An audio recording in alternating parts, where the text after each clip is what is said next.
celui qui tient la graine dans sa main, il tient le monde.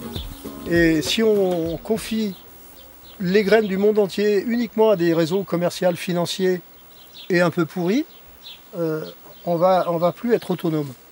Il faut garder cette autonomie. Le cœur du jardinier, d'abord, c'est faire la semence. Actuellement, les gens pensent que, même les professionnels, pensent que on achète la graine, quoi. On achète la graine à la coopérative. Il n'y a pas longtemps, en France déjà, parce qu'on est leader du monopole d'État en agriculture, on est géré comme un pays totalitaire, style enseignement de l'Union soviétique. On a l'obligation d'acheter des graines qui sont inscrits au grand catalogue officiel. Grand catalogue qui a été mis au point par Pétain. Alors, on a oublié tout ce qu'avait fait Pétain, peut-être, mais on a gardé le catalogue officiel. C'est une mainmise des financiers sur la gestion des semences.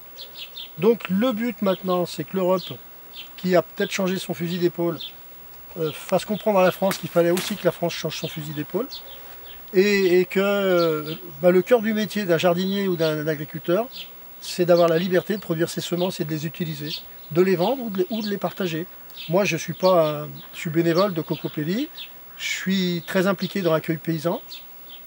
J'estime très important le travail de semences paysannes, et je pense que en liant comme terre de liens, en liant les différents partenaires qui travaillent et les acteurs qui travaillent autour des plantes, on peut arriver à avoir de nouveau un monde humain, un monde où l'homme sera au cœur du système et où on sera autonome, non pas autarcique mais autonome, et pouvoir partager cette autonomie avec les autres. Voilà.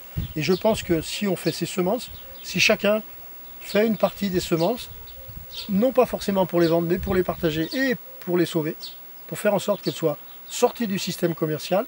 Moi, j'ai dans mon jardin beaucoup de variétés qui ne sont plus dans le système commercial. J'ai le haricot colonel, qui m'a gentiment été donné par un monsieur franc-comtois, qui m'a dit que cette graine n'était plus vendue depuis 40 à 45 ans par Vilmorin.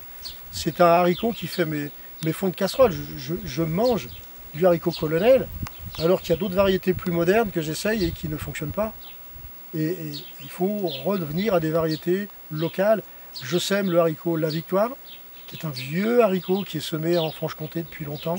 C'est les plantes qui sont à respecter, c'est pas la finance. On peut gagner de l'argent en faisant des semences, mais on ne doit pas écraser les autres avec cette mainmise sur un système qui devient un système pervers, trop pervers.